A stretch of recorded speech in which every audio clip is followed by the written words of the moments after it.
भागवतम का। आप सभी भक्तों का मैं बहुत बहुत धन्यवाद देना चाहता हूँ कि आज कलयुग के समय में जो आप सभी ने भगवत भक्ति में रुचि रखकर अपने अमूल्य मनुष्य जीवन को सार्थक करने के लिए आज समय निकाल कर यह इस्कॉन मंदिर आए हैं और भगवान श्री राधा कृष्ण का दर्शन कर रहे हैं और श्रीमद् भागवतम का श्रवण कर रहे हैं। तो आज का श्लोक है, मनसा चंद्रमा तो बुद्धि बुद्धिर्पति अहंकारस्ततो रुद्रा चित्तस्य चैतस्ततो भवत्। अनुवाद इस प्रकार है, मन के बाद चंद्रमा का प्रकट हुआ, फिर बुद्धि और बुद्धि के बाद ब्रह्मा जी प्रकट हुए, तब अहंकार, फिर शिव जी और शिव जी के बाद चेतना तथा चेतना का अधिष्ठाता देव प्रकट हुए। हम अध्ययन कर रहे हैं प्रकृति के मूलभूत सिद्धांत, जहाँ कपिल भगवान अपनी माता देवहूति को भगवत विषय के बारे में बता रहे हैं, भक्ति की महिमा बता रहे हैं कि किस प्रकार हम भक्ति में प्रगति करें और मनुष्य जीवन को सार्थक करें। तो ये हमारा परम सौभाग्य है। जो भी जीव यहाँ पर उपस्थित है, चर और अचर, जो पेड़ पौधे हैं, जो जीव जंतु हमें दिखाई नहीं पड़ रहे हैं, इस मंदिर के कक्ष के बाहर भी जहाँ जहाँ तक हरे कृष्ण महामंत्र की ध्वनि जा रही है, जहाँ जहाँ तक श्रीमद् भागवतम के श्लोकों की ध्वनि जा रही है, सब पवित्र हो रहे हैं। क्योंकि कहा जाता है कि जहाँ भगवान निवास करते हैं, जहाँ उनकी सेवा होती है, वो जगह साधारण नहीं है, वो जगह वैकुंठ के समान है। ठीक उसी प्रकार जिस तरह से वृंदावन धाम। तो हम सभी कितने सौभाग्यशाली हैं। लेकिन चूँकि माया का प्रभाव इतना प्रबल है कि हम में ऐसी प्रवृत्ति है कि हम प्रत्येक क्षण भगवान श्री कृष्ण को, उनकी सुंदर लीलाओं को, उनके मधुर स्वरूप को विस्मरण कर जाते हैं। और हम भक्तों के लिए सबसे बड़ी पीड़ा यही है कि हम भगवान को भूल जाते हैं, उनके नाम का श्रवण करना, कीर्तन करना भूल जाते हैं। ये माया का प्रभाव है ना। तो यहाँ पर प्रकृति के मूलभूत सिद्धांत के बारे में बताया गया है। और मन के प्रकट होने के बाद चंद्रमा का प्रकट हुआ है, और चंद्रमा मन का अधिष्ठाता देव है ना। सूर्य और चंद्रमा भगवान के नेत्र के समान है।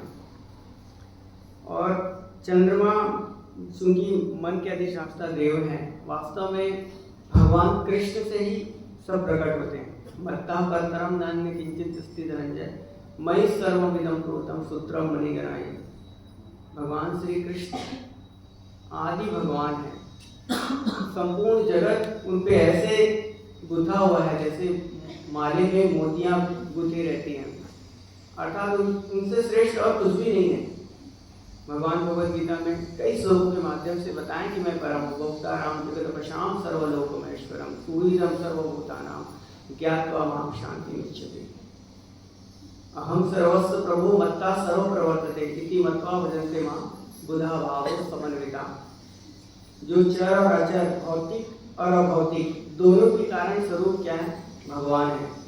जो जिस क्षेत्र में आगे बढ़ना चाहता है, उस क्षेत्र में अगर कृष्ण को केंद्र मानेंगे तो उस क्षेत्र में निश्चित रूप से आगे बढ़ेगा। लेकिन हमारा स्वभाव क्या है? हमारा स्वभाव चोर का है, कपट का है, लोभी का है, लोभ स्वभाव है, कामी स्वभाव है। तो ये स्वभाव हमें कहाँ से प्राप्त होता है? क्यों हम माया के जाल में फंस जाते हैं? क्योंकि अनादिकाल से हम कृष्ण को भूल गए हैं। कृष्ण हमारे प्राण वल्लभ हैं, हमारे प्राण हैं। हम उनके बगैर अनाथ हैं। हमारा कोई औचित्य नहीं है, अस्तित्व नहीं है भगवान के बगैर। लेकिन हम भगवान को छोड़कर अपना संसार बसाना चाहते हैं, इसीलिए हम कष्ट पाते हैं। इसलिए बार बार हम जन्म मृत्यु के चक्कर में फंस जाते हैं।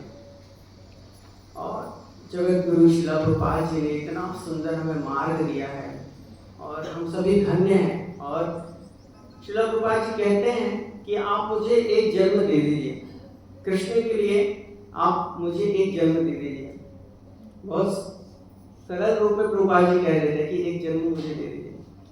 श्रील प्रभुपाद जी की क्या भावना थी, इसे समझना चाहिए कि प्रभुपाद जी हर एक अपने शिष्य से कह रहे हैं, हर एक व्यक्ति से कह रहे हैं कि आप मुझे ये जन्म दे दीजिए, आप कृष्ण को ये जन्म दे दीजिए, क्योंकि वो देख रहे हैं कि जीव यहाँ पर सुखी नहीं है, यहाँ पर कष्ट में है।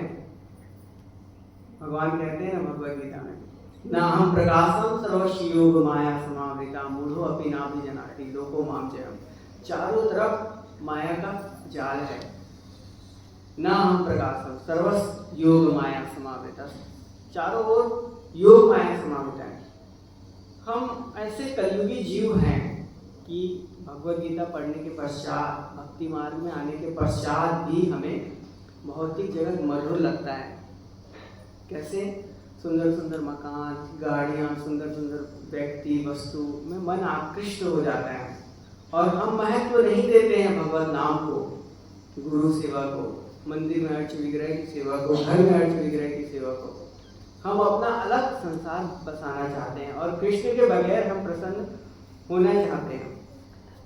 तो श्रील प्रभुपाद जी ये अच्छी तरह से जानते थे, क्योंकि वो भगवान के शुद्ध भक्त है और वे इस जगत में हमारे लिए हमें कृष्ण प्रेम देने के लिए आए हैं, है ना।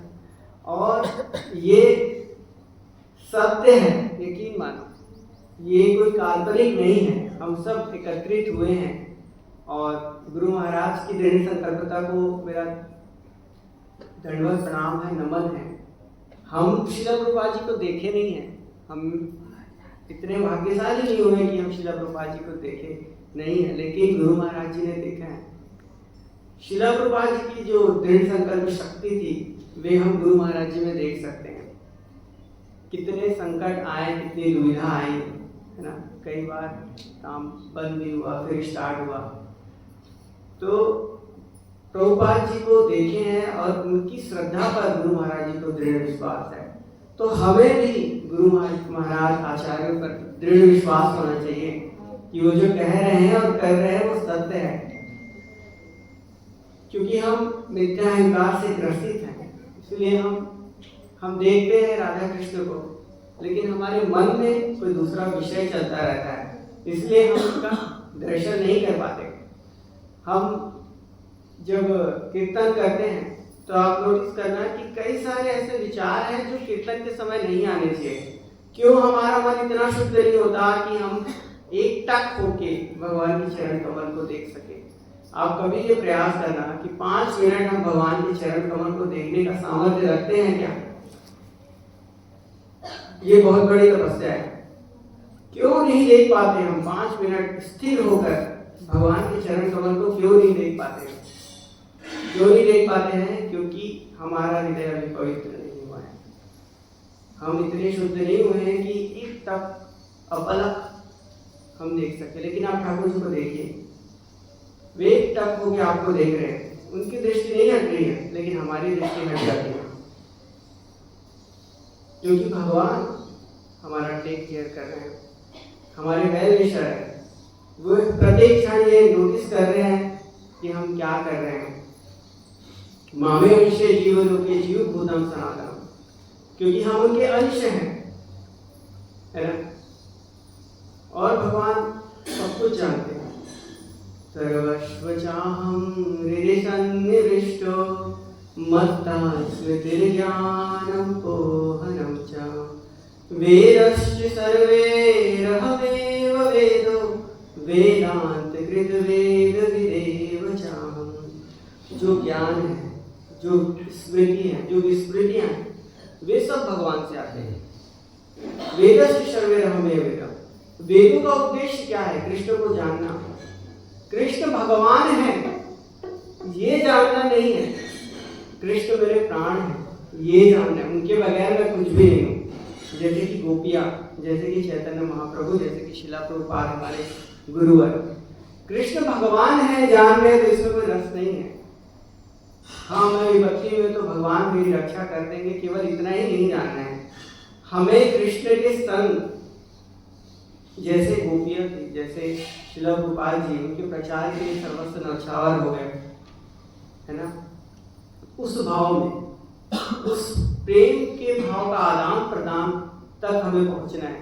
भक्ति अर्थात क्या? भक्ति अर्थात प्रीतिपूर्वक सेवा, सिर्फ इतना ही है भक्ति, प्रीतिपूर्वक सेवा, प्रीतिपूर्वक सेवा। हम 16 माला करते हैं, शास्त्र अध्ययन करते हैं, मंगल आरती आते हैं, पर प्रीतिपूर्वक सेवा कैसे संभव होगी? कैसे संभव होगी? जब इस स्तर तक पहुंच जाएंगे ना, तो भक्ति इसी जन्म में हमें प्राप्त हो जाएगी। जब हम प्रीतिपूर्वक सेवा करने लगेंगे, जब तक हमारे मन से मिथ्याहंकार नहीं जाएगा, तब तक हम प्रीतिपूर्वक सेवा नहीं कर सकते हैं। और ये तब संभव है जब हम गुरु के सानिध्य में रहकर भक्ति करेंगे, क्योंकि गुरु हमारे लिए भगवान से प्रार्थना करते हैं। वे कहते हैं कि नहीं नहीं, ये आज 16 माला कर रहा है, इसका हृदय शुद्ध होगा। जब हम दीक्षा ग्रहण करते हैं तो हमारे लिए भगवान से प्रार्थना करते हैं और हमारे सारे अपराधों को, पापों को स्वीकार करते हैं। तो हमारी ये रिस्पॉन्सिबिलिटी होती है कि हम कितने गंभीर हैं भक्ति में और किस तरह से हम गुरु और भगवान की सेवा करें। वो हमारे लिए फाइट करते हैं, हमारे लिए कृष्ण से निवेदन करते हैं कि इन्हें सेवा में लगाइए, ये शुद्ध हो जाएगा।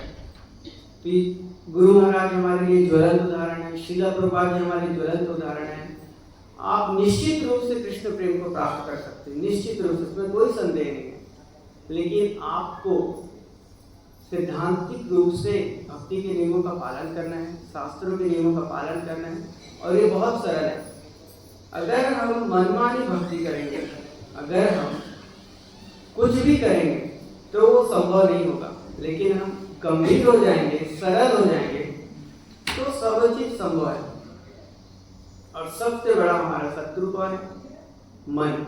बंधुरात्मा मन मनस्तस्य ज्ञान आत्मा चितात्मना। जिसने मन को नियंत्रित में कर लिया, उसके लिए मन मित्र है, और जिसने मन को नियंत्रित में नहीं कर पाया, उसके लिए मन शत्रु है। माया हमें एडवर्टाइजमेंट दे दी है तरह तरह से, खूब सारे, और आजकल कलयुग में तो एडवर्टाइजमेंट बढ़ गए है ना। और सबसे बड़ा एडवर्टाइजमेंट हमें मिलता है मोबाइल से। मोबाइल ज्यादा अच्छी वस्तु नहीं है, बहुत ही खतरनाक है। हम अपने आप को मारने के लिए एक प्यारा सा अस्त्र सजा कर रखते हैं, अच्छा से उसमें कवर लगाते हैं, अच्छा से उसमें ग्लास लगाते हैं, है ना, अच्छी अच्छी क्वालिटी। ये कुछ ही नहीं है, बहुत अच्छी तलवार है, बहुत अच्छी तलवार है, जिसको हम डेकोरेट करते रहते हैं ताकि अपने आप को हम मारे। आजकल मीडिया, सोशल मीडिया में बहुत खतरनाक खतरनाक चीज आती है, लेकिन हम इतने इनोसेंट हैं, इतने ज्यादा इनोसेंट हैं, इतने मूर्ख हैं कि उसको छोड़ नहीं पा रहे हैं, एडिक्टेड हो गए। बहुत खतरनाक, बहुत डेंजर चीज है, पर उसे कृष्ण ने हमें दिया है ताकि हम उसे श्रवण कर सकें, भगवान का दर्शन कर सकें। ये भी एक मीडियम है, क्योंकि हर वस्तु हम भगवान की सेवा में उपयोग कर सकते हैं, लेकिन कैसे करना है ये हमें आता नहीं है। इसलिए बहुत सा हमारा कीमती टाइम जो है मोबाइल में स्पेंड हो जाता है, इसलिए हमें बचना चाहिए। और सबसे बड़ा जो चीज है, हमारा मिथ्याहंकार हमें दिखाई नहीं देता। हम अपने आप को सक्षम मानते, योग्य मानते, जो कि हम है। अगर मैं अपने आप को अच्छा समझता हूँ, श्रेष्ठ, तो मेरे आसपास के लोगों से आप पूछिए, वो आपको मुझ में कोई भी अच्छाई नहीं बता पाएंगे। वो मेरे निकट रहते हैं ना, वो मेरी बुराइयों पर फोकस करेंगे। लेकिन मैं इतना मूर्ख हूँ, मैं इतना मूर्ख हूँ कि मैं अपने आप को श्रेष्ठ मानता हूँ, अच्छा मानता हूँ। यही हमारा मिथ्याहंकार है। जब हम ये स्वीकार करने लगेंगे कि हाँ, ये व्यक्ति सच बोल रहा है, मुझ में कोई योग्यता नहीं है, मुझ में क्वालिटी नहीं है, हाँ, यही मेरा बेस्ट फ्रेंड है। भक्ति सिद्धांत सरस्वती ठाकुर महाराज जी अपने टाइम में जब गौड़ी मठ में बहुत प्रचार कर रहे थे, सब उनके शिष्य बहुत बढ़ रहे थे, तो उनके मठ के सामने ही एक साधु रहते थे, वे हमेशा भक्ति सिद्धांत सरस्वती ठाकुर गोस्वामी महाराज जी की निंदा करते थे। बड़ी बड़ी गाड़ियों में आते हैं, बड़े बड़े मतलब महंगे वस्त्र पहनते हैं, बड़े लोगों के साथ उठते बैठते हैं, कोई साधु नहीं है करके, ये सिर्फ दिखावा करते हैं, सब आडंबर है करके।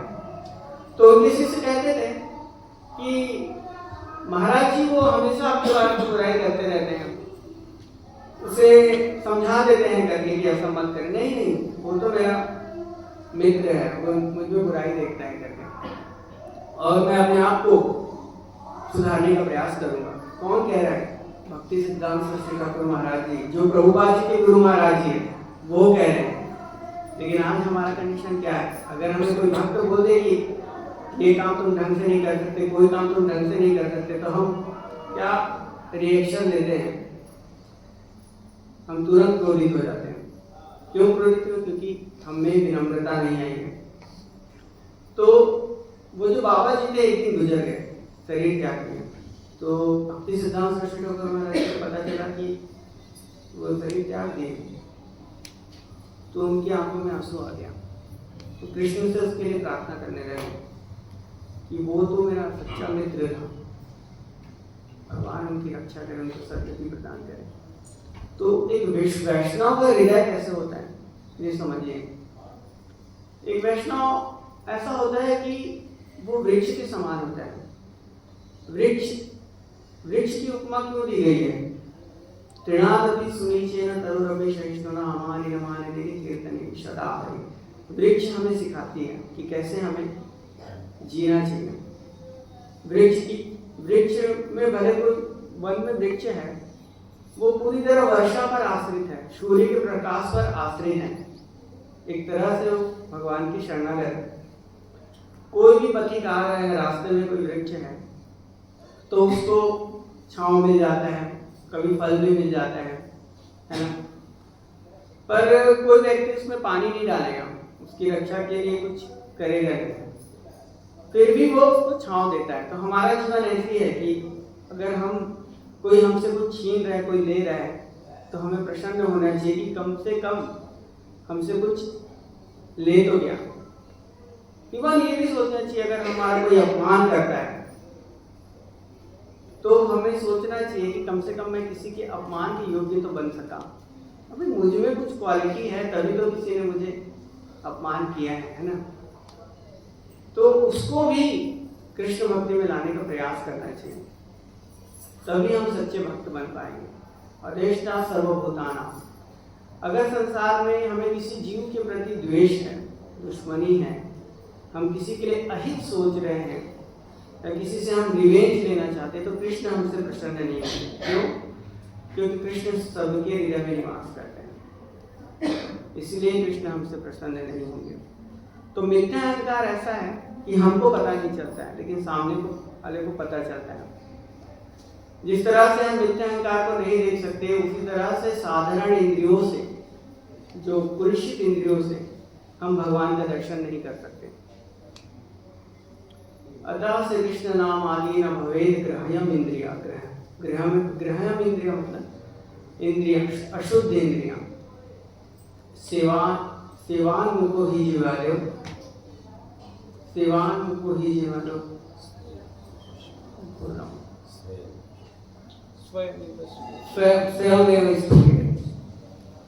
जब हम भगवान की सेवा करेंगे तो हमारी इंद्रियां शुद्ध होंगी, तब हम भगवान को समझ पाएंगे। सर्वे उपाधि निर्मुक्तम तत्परत्वेन निर्मलम ऋषिकेन ऋषिकेश्वरम सेवा नाम भक्ति उच्यते।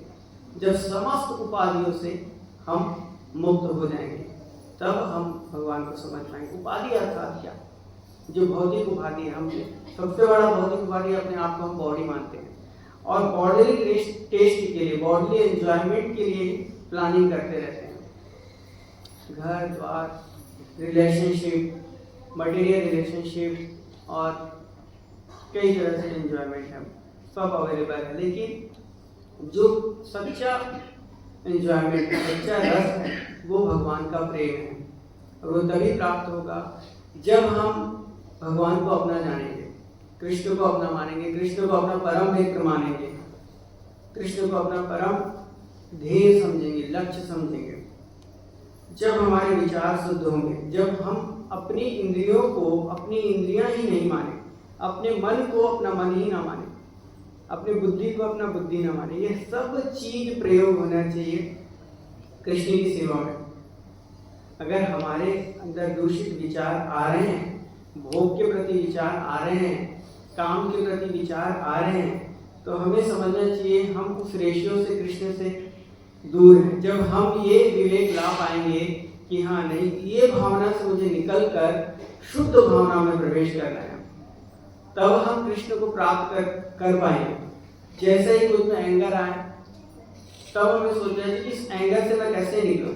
जब लस्ट आए तो लस्ट से मैं कैसे निकलूं। जब ईगो आए, ईगो से मैं कैसे निकलूं। जो शुद्ध भक्त होते हैं ना, वे आसानी से भक्त के आचरण से, भक्त के व्यवहार से ये चीज देख पाते हैं कि कौन सा भक्त कितना उन्नत है। लेकिन भगवान हमारे हृदय में निवास करते हैं। ईश्वरा सर्वभूतानां हृदय देश ब्राह्म्यं सर्वभूतानि यंत्रारूणानि माया। भगवान कह रहे हैं कि माया रूपी शक्ति के द्वारा मैं समस्त जीवों को क्या कर रहा हूँ, घुमा रहा हूँ। और कहाँ निवास करते हैं, हृदय में, है ना। तो केंद्र बिंदु तो भगवान ही है। भक्त्या मां अभिजानन्ति यावन यस्यामि तत्त्वा। अब केवल मुझे भक्त जान सकते हैं। तो भक्त की शरणागति बहुत अनिवार्य है, भक्त की संगति बहुत अनिवार्य है। सर्वधर्मान् परित्यज्य मामेकं शरणं व्रज अहं त्वां सर्वपापेभ्यो मोक्षयिष्यामि मा शुचः। बहुत सरल श्लोक है और प्राय सभी लोग समझते हैं इसका मतलब, लेकिन इसमें एक वर्ड छुपा हुआ है, माम एकम शरणं व्रज। माम एकम मतलब ओनली, मेरे शरण। लेकिन कलयुग में तो बहुत सारे धर्म है ना, तो हम कंफ्यूज हो जाते हैं। अगर केयरफुली, अटेंटफुली हम गीता पढ़ेंगे तो सब चीज उसमें मेंशन है, सब चीज दिया हुआ है। तो अब चेंज हो गया है, माम एकम की जगह नाम एकम। माम एकम है ना, वो नाम एकम हो गया, क्योंकि भगवान अपने नाम में निवास करते हैं। जो जितना नाम का आश्रय ग्रहण करेगा, अब नाम लेने में भी भाव आना चाहिए। वो मैकेनिकल नाम नहीं, कृष्ण को अच्छा नहीं लगता। नाम दे रहे हो लेकिन चित्त नहीं दे रहे हो, भाव नहीं दे रहे हो, मन नहीं दे रहे हो। हरे कृष्ण कृष्ण कृष्ण हरे हरे, हरे राम राम राम हरे हरे। बहुत भूख लगी है, प्रसाद चाहिए, है ना। ऑफिस जाना है, हरे कृष्ण कृष्ण कृष्ण हरे हरे, हरे राम राम राम हरे हरे। चाबी कहाँ है, यही चल रहा है बंद में बस। तो भगवान का ऐसा नहीं चलता। तो तृणादपि सुनिचेन, तृणादपि सुनिचेन, तृणादपि सुनिचेन। जो तृण है, हमें तृण के समान बनना है। जब रूप और सनातन फर्स्ट टाइम चैतन्य महाप्रभु से मिलते हैं, तो वे अपने दांत में तृण को लेकर दंडवत प्रणाम करते हैं। इसका मतलब क्या होगा, दांत में घास को लेकर क्यों प्रणाम कर रहे हैं। षड गोस्वामी में से दो प्रमुख, रूप और सनातन, कोई बता पाएगा। पतित, ह्यूमिलिटी, हाँ ह्यूमिलिटी। भगवत प्रिय प्रभु जी।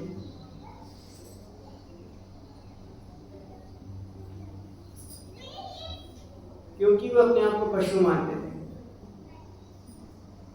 पशु मानते थे वे।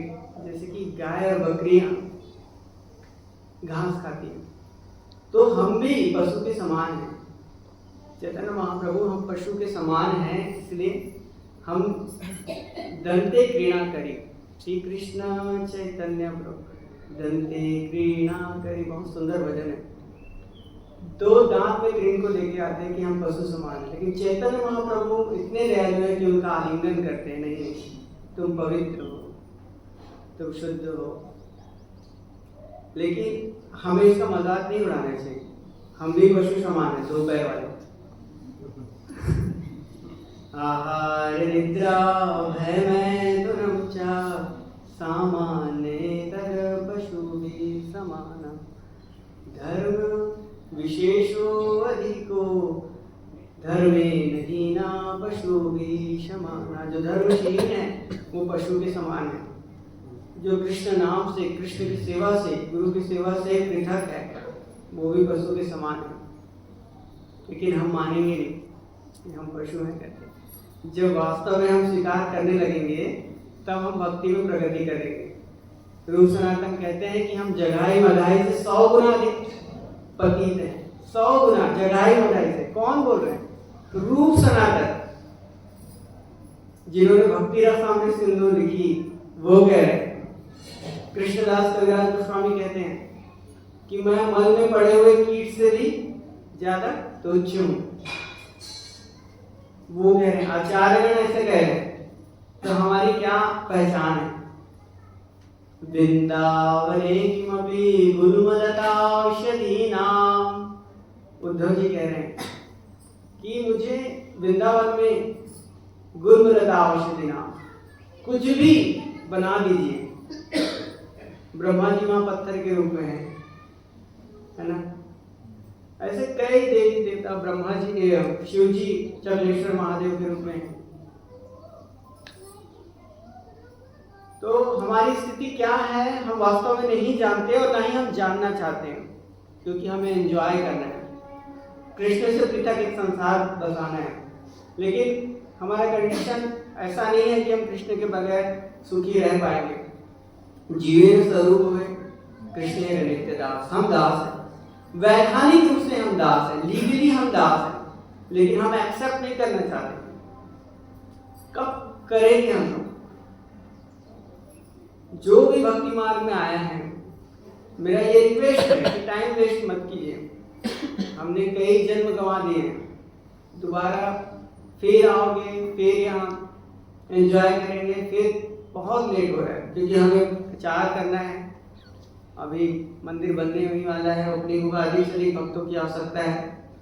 तो हमें सिंसियरली फॉलो करना है गुरु आचार्य वैष्णव की वाणी को, भक्ति में आगे बढ़ना है। और ये प्रैक्टिकली पॉसिबल है, कोई इम्पॉसिबल नहीं। बेस्ट थिंग्स है कि हम डिवोटीज हैं। डिवोटीज के लाइफ में कई बार ऐसे चैलेंजेस आते हैं। आजकल का मटेरियल लाइफ तो ऐसा हो गया है कि पहले बोलते थे फ्रेंड लोग कि जीवन में एक बार ऐसा हुआ कि मैं सुसाइड करने वाला था, पर आजकल सुनने में मिलता है एक ही बार ऐसा सिचुएशन नहीं आता कि हमें सुसाइड करना पड़े, बार बार वो सिचुएशन आता है कि ऐसा कदम उठाने पर इंसान मजबूर हो जाता है। इतना खतरनाक है कलयुग है।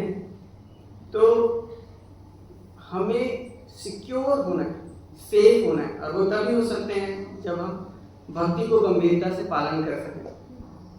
नहीं तो जैसा सिचुएशन एडवर्टाइजमेंट के रूप में आएगा और हमें अंदर से कमजोर करता रहेगा। श्रीला प्रभुपाद जी रात के 1-1 बजे तक अपनी निद्रा को त्याग करके हमारे लिए भगवद गीता, श्रीमद् भागवतम लिखे हैं। लेकिन हम इतने केयरलेस हैं कि हम 5 मिनट नहीं निकाल पा रहे हैं गीता पढ़ने के लिए, भागवत पढ़ने के लिए।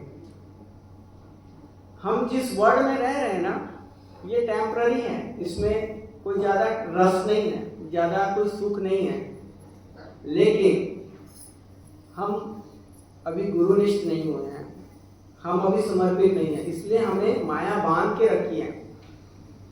जैसे कि सांप जो है ना, चूहा को पकड़ने से पहले खेलती है, उसके साथ खेलता है, उसी तरह से हम लोग माया अभी हम लोग के साथ खेल रही है।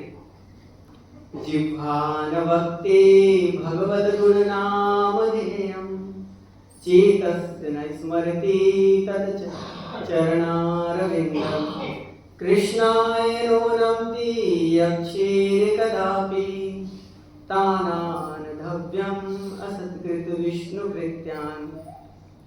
यमराज जी अपने दूतों से कह रहे हैं, तुम उन लोगों को मेरे पास लेकर आओ जो भगवान श्री कृष्ण का नाम का उच्चारण नहीं करते हैं, जिनकी चेतना में भगवान श्री कृष्ण के सुंदर चरण कमल के प्रति आसक्ति नहीं है, कोई अभिव्यक्ति नहीं है, जो भगवान को नमन नहीं करते हैं। ऐसे जीवों को तुम मेरे पास ले आओ। तो यहाँ तक आप आ गए हैं, तो यम के इस ऑर्डर से तो बच गए, क्योंकि आप चैंटिंग कर रहे हो, हरे कृष्णा हरे कृष्णा कृष्णा कृष्णा हरे हरे, हरे राम राम हरे हरे। तो वास्तव में हम भक्ति में जब गंभीर होते हैं तो हमें ऑकेशनली भगवान के लिए आंसू नहीं बहाने कि भाव में आ गए, जन्माष्टमी है, रामनवमी है, प्रे करना है कि ईमानदारी से सिंसियरली होके हमें भगवान का प्रेम प्राप्त हो, हम भावुक ना हो, इनोसेंट ना हो और वास्तविक रूप से भगवान की सेवा में हम आगे बढ़े। तो जब भी हमारे अंदर दूषित भावना है, दूषित विचार है, दूसरों का हित करने के लिए आए, कष्ट है, तो तुरंत हमें प्रार्थना करनी चाहिए, क्योंकि स्वभाव ऐसा है कि माया आपको खींच कर अपनी ओर लेके चले जाएगी। हमको पता भी नहीं चलेगा, बहुत आनंद मिल रहा है, बहुत टेस्ट आ रहा है, थोड़ा चैंटिंग को अवॉइड करता हूँ, भगवत गीता को अवॉइड करता हूँ, टेम्पल को अवॉइड करता हूँ, थोड़ा रुक जाता हूँ करने में, तो यह खेल चलता ही रहेगा, बंद नहीं होगा और टाइम निकल जाएगा। फिर आपको लगेगा, कई ऐसे डिवोटीज हैं जो मंदिर आते हैं, एक दो माला करने का प्रयास भी करते हैं, फिर से मैं उनको कॉल करता हूँ, प्रभु जी आइए ना करके। ऐसा कॉल करते करते 1 साल 2 साल 3 साल 4 साल 5 साल हो गए, वो आ नहीं पा रहे, ऐसा भी होता है। तो वो उतना भी कर पाए तो उनकी सुकृति जो है वो अभी भी जमा है, वो फिर से आगे बढ़ जाएगी। नेहा विक्रम नासो अस्ति प्रत्यवाय न विद्यते स्वल्प अल्पस्य धर्मस्य त्रायतो महतो भया। थोड़ी सी भी आप भक्ति करते हैं तो महान से महान कष्ट से बच जाते हैं। लेकिन हमें यही समझना है कि हम माया के पास से कैसे निकलकर भगवान के चरण कमल की सेवा तक पहुंच सके। कोटि जन्म सुकृति न लभते यत्र लौल्य मात्र। हमारी भगवान से प्रेममय अभिलाषा, उनसे प्रेम प्राप्त करने की अभिलाषा, उनके दर्शन की अभिलाषा, उनके संग की अभिलाषा, भक्तों से प्रेम की अभिलाषा ही हमें भगवान तक पहुंचाएगी। ये जो लालसा है, प्रेममयी लालसा, यही हमें भगवान तक पहुंचाएगी। कितना भी आप पुण्य कर्म कर लो, भगवान तक नहीं पहुंच सकते। जो उत्कंठता है, जो भक्ति के लिए हम भगवान से प्रार्थना करेंगे, वही हमें भगवान तक पहुंचाएगी। श्रीपाद माधवेंद्र पुरी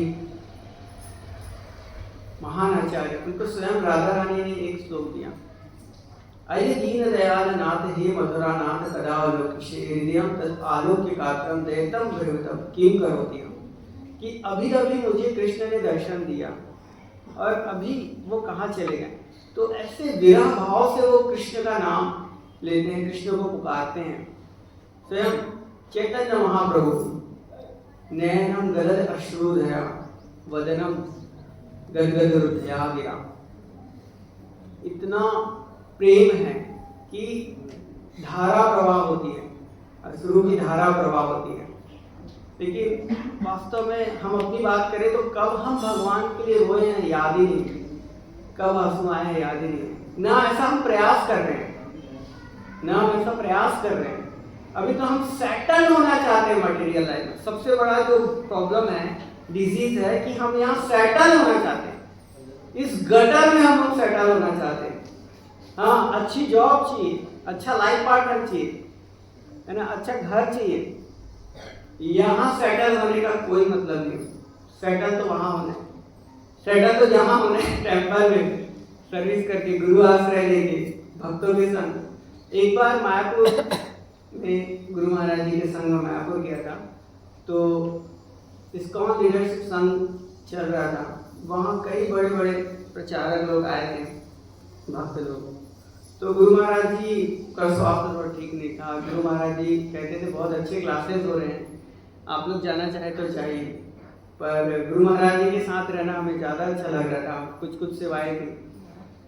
तो एक बार क्लास अटेंड करके आए गुरु महाराज जी। फिर लास्ट में मुझसे पूछे कि रघुपति तुम बताओ, इतना क्लास हो रहे हैं और बहुत सारे ड्रामा और सेमिनार हो रहे हैं, तो क्या मूल चीज़ है, कैसे हम आध्यात्मिक जगत में विकास कर सकते हैं, कैसे हम गोलोकधाम जा सकते हैं। तो मैं बहुत सरल था, गुरु महाराज जी मुझे इतना पता नहीं, आप बताइए। तो गुरु महाराज जी स्वयं बोले, गुरु के साथ जिसका संबंध मजबूत है, जिसका रिलेशनशिप प्रॉपर है गुरु महाराज जी के साथ, वो कृष्ण को प्रसन्न कर सकता है। वो बात मैं कभी नहीं भूल सकता। गुरु महाराज जी ने बहुत सरल शब्दों में, जब मेरे लाइफ में ऐसे सिचुएशन आते हैं तो मैं गुरु महाराज जी को सेंटर में ले आता हूँ और गुरु महाराज जी के इस वर्ड पे आता हूँ, क्या मेरा यह कदम, क्या ये मेरा जो विषय है मेरे जीवन में गुरु महाराज जी के कथन के अनुसार ठीक चल रहा है या नहीं।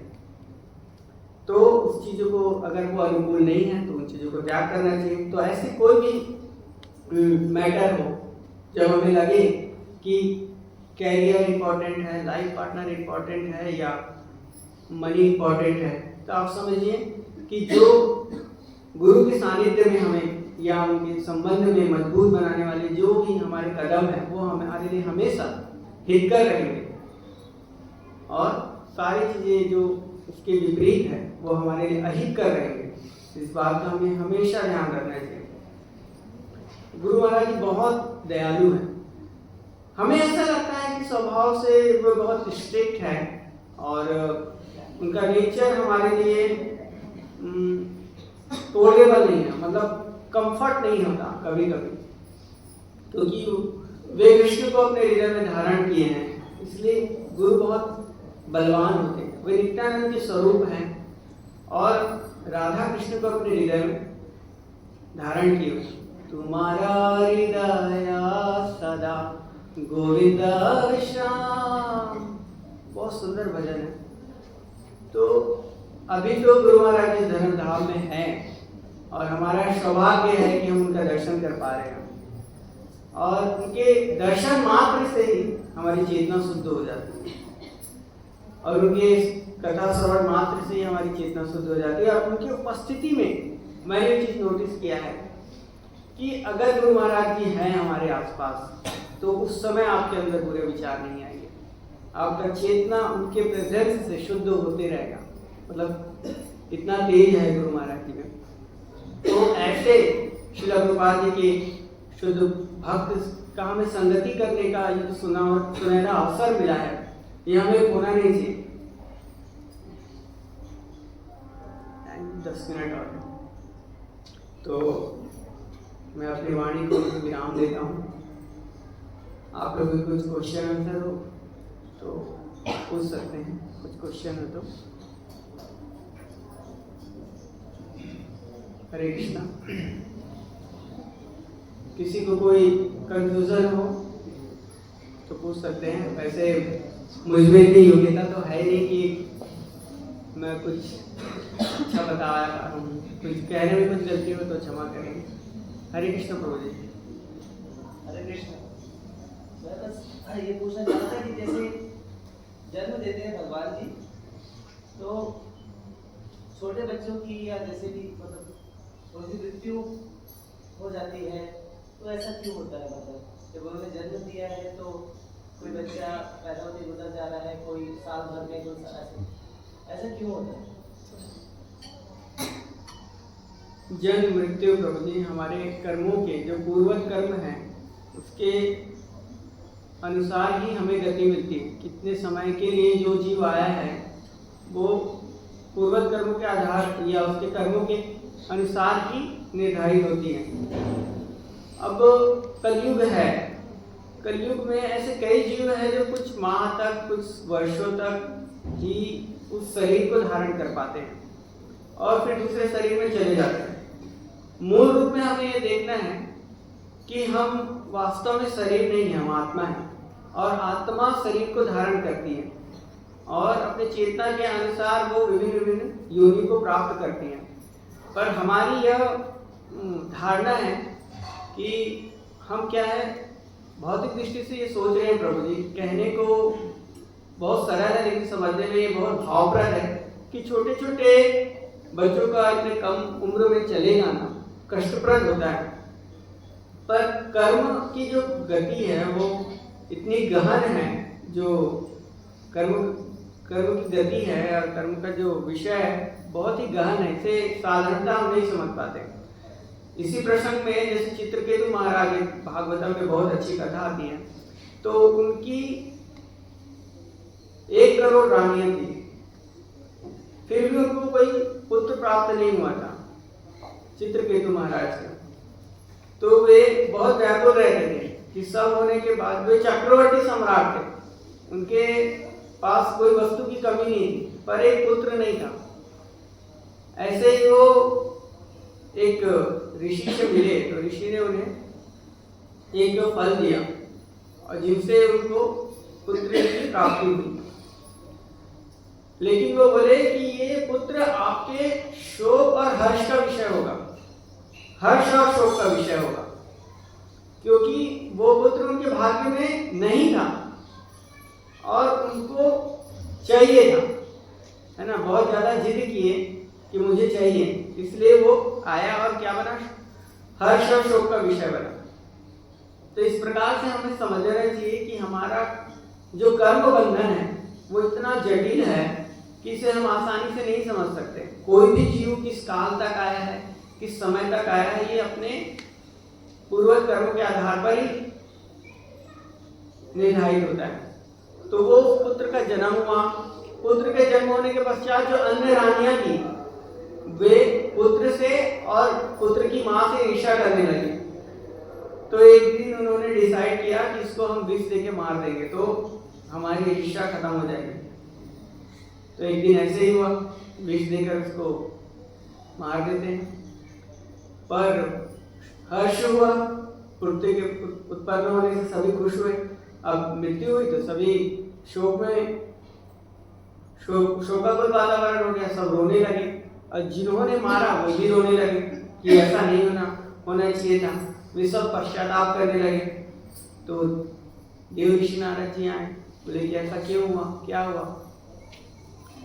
फिर उन्हीं के समक्ष पुत्र को वो आशीर्वाद देते हैं, फिर पुत्र जीवित होता है। अब पुत्र जीवित होने के पश्चात उन्हें बताता है कि वास्तव में हम शरीर नहीं है, जन्म मृत्यु जरा व्याधि के चक्र से हमें बाहर निकलना है और भगवत प्राप्ति ही हमारे जीवन का लक्ष्य है। तो हमें प्रभु जी ऐसा लगता है कि कम एज के में कोई जाता है तो बड़ा दुख होता है, लेकिन हमें सत्य को जानना चाहिए कि हम परमानेंटली यहाँ नहीं आए हैं। जो सारे संबंध है वो नश्वर है ना।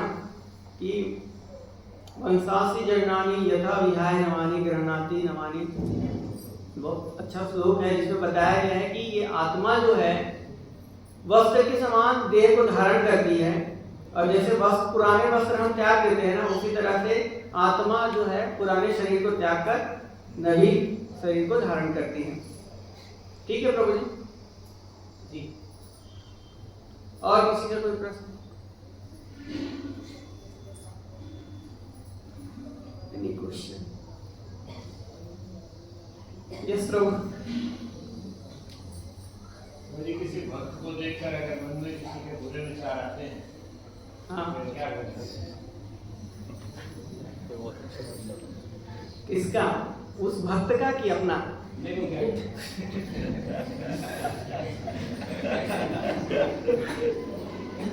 बहुत अच्छा क्वेश्चन है प्रभु। भक्त जो है वास्तव में धराधाम में है, हमें प्यूरिफाई करने वाले। ये भक्त कौन है हम नहीं जानते, और वास्तव में कृष्ण ही भक्त हैं। जो भी कृष्ण का नाम ले रहा है, उच्चारण कर रहा है, वो हमारा गुरु है। अगर हम किसी भक्त में दोष देखते हैं तो समझो हम वहां पर अपराध कर रहे हैं, वैष्णव अपराध कर रहे हैं। लेकिन बुरे विचार आ रहे हैं तो इंडिकेशन है कि हमारी चेतना वो शुद्ध नहीं है। और सबसे अच्छा चीज मैं बताऊं तो हमें हमेशा सीखने के मोड में रहना चाहिए, सुधरने के मोड में रहना चाहिए। कि अगर कोई मेरा दोस्त बता रहा है तो हमें बहुत ही हार्टली थैंकफुल होकर उनको धन्यवाद देना चाहिए, खुश हो जाना चाहिए। अगर कोई मेरा दोस्त बता रहा है तो हमें खुश होना चाहिए, थैंक यू बोलना चाहिए। लेकिन अभी कंडीशन दूसरा है, अगर कोई जरा भी मेरा दोष बता दिया, मुझ पे कोई उंगली कर दिया, तो मैं तेरे को छोड़ूंगा नहीं, तू मिल मेरे को बाहर मंदिर, तेरे को बताता हूँ। तो ऐसा कंडीशन है। लेकिन है उल्टा, हमें थैंकफुल रहना चाहिए। अगर बुरे विचार आ भी रहे हैं तो हमें तुरंत राधा रानी से, कृष्ण से प्रार्थना करना चाहिए कि ऑनेस्ट हो जाओ भगवान के प्रति, और भगवान से कहो, भगवान तो हृदय में है, सुनते हैं कि ऐसे विचार आ रहे हैं जिनके लिए मुझे प्रार्थना करना चाहिए, उनको मैं रास्ते से हटाऊं, ऐसा सोच रहा हूँ। ऐसा होता है। तो ये कृष्णा कॉन्शसनेस बहुत ही ब्लिसफुल है, बहुत ही ब्लिसफुल है। अगर भक्त का कुछ अहित हो जाता है, जैसे कि राजा परीक्षित, महाराज परीक्षित को श्राप मिला, वो श्राप मिलने के बाद वो बदला लेने के लिए नहीं गए। वो चक्रवर्ती सम्राट थे और एक छोटे से मतलब ऋषि के पुत्र से श्राप मिला, तो कुछ भी कर सकते थे, इतने सामर्थ्यवान थे। लेकिन उन्होंने ऋषि के श्राप को स्वीकार किया, क्योंकि वो श्राप को क्या समझे, वो सौभाग्य समझे कि 7 दिनों के अंदर मृत्यु मिलेगी, तो मृत्यु का क्या मैं सदुपयोग कर सकूं, जो टाइम गेप मुझे मिला हुआ है वेद भागवतम का श्रवण करने में लगा है। इसलिए जब भी जीवन में कष्ट आता है तो हमें उसमें क्या अपॉर्चुनिटी छुपी हुई है, ये सोचना चाहिए। कष्ट आता है तो तिलमिला जाने से, चिल्लाने से या घबराने से कुछ नहीं होगा। थोड़ा धैर्य होके बैठ जाइए, भगवान से प्रार्थना कीजिए, गुरु से प्रार्थना कीजिए, अपने जो ड्यूटी फ्रेंड है, भगवान है, उनसे प्रार्थना कीजिए, तो रिलैक्स फील होगा। और नाम जप कीजिए, गीता पढ़िए, इससे हमारा प्यूरिफिकेशन हो सकता है। पर हम अपना बुद्धि चला देते हैं, हम प्लानिंग करते हैं कि नहीं दिन मेरा भी आएगा मेरा भी दिन आएगा। नहीं ठीक है, चैलेंजेस तो आते ही हैं, ठीक है। और कोई क्वेश्चन तो ठीक है। हरे कृष्ण, हरे कृष्ण।